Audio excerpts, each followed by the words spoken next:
அன்பர்களே வணக்கம்.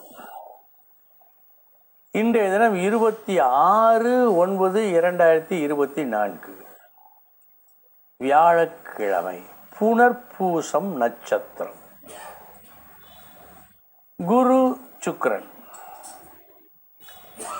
இருவரும் இணைந்து இருக்கிறார்கள் ஒரு வீட்டில். நல்லதா? பொதுவாக நல்லதுதான்.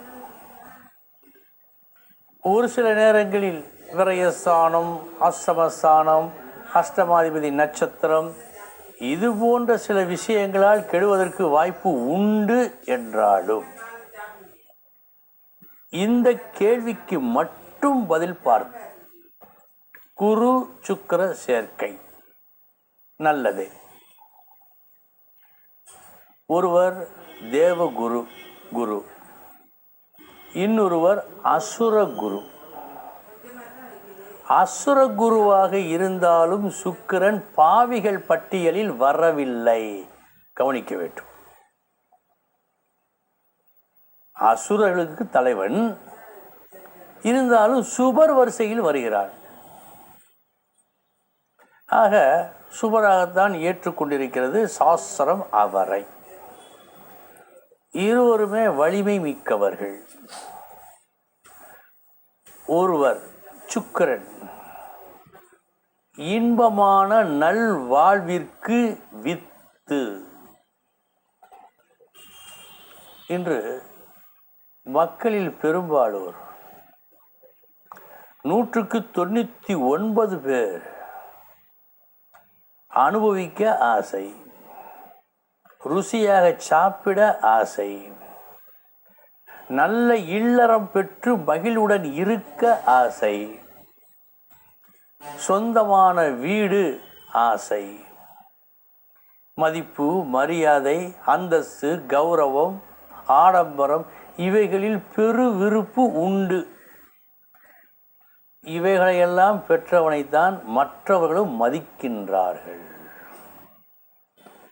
மிக மிக அவசியமானவன் சுக்கிரன், தவிர்க்க முடியாதவன் சுக்கிரன். அடுத்து குரு. அகம் புறம் இரண்டு உண்டு. இது புறம் சம்பந்தப்பட்டது சுக்கிரன். அகம் சம்பந்தப்பட்டதற்கு ஞானத்திற்கு, உண்மையான மகிழ்ச்சிக்கு, ஆத்ம திருப்திக்கு குரு. இந்த சுக்கிரனின் நிலையை நாம் அடைந்தால் கூட முடிவில் இதற்குத்தான் ஆசைப்படுவோம், ஆசைப்பட முடியும். இது புளித்து போய்விடும், வெறுத்து போய்விடும். இருவருமே முக்கியம்தான். இருவரும் இணைந்தால் அசுர பலம். சரி, பார்த்தால் பலன் வேறுபடும். உதாரணத்திற்கு குரு 10 இருக்கிறார், சுக்கிரன் 4 இருக்கிறார். 7ஆம் பார்வையாக இவர் பார்க்கிறார், இவரும் பார்க்கிறார். பலன் என்னவாக இருக்கும்? இந்த சுக்கிரனுக்கு கேந்திரங்கள் இருக்கிறது அல்லவா? இந்த 4ஆம் இடத்திற்கு கேந்திரம் 7ஆம் இடம், 10ஆம் இடம், லக்னம். இந்த இடங்களிலால் நடக்கும் நன்மைகள் அதிகமாக இருக்கும். 7ஆம் இடம் மனைவி அல்லது கணவன், 10ஆம் இடம் தொழில் ஸ்தானம், வருமானம், வசதி, லக்னம் உபகார எண்ணம், நல்ல எண்ணம், மதிப்பு, மரியாதை உள்ள ஒரு அமைப்பு. இந்த மூன்றும் சிறந்து விளங்கும் சாஸ்திரம் சொல்லுகிறது. இப்படி பார்க்கையில் இருவரும் சேர்ந்து இருப்பதை விட அதிகமான ஒரு பலன்களை பார்வை ஏற்படுத்துகிறது. அன்பர்களே, ஒரு நல்ல விஷயத்தை இன்று நாம் தெரிந்து கொண்டோம்.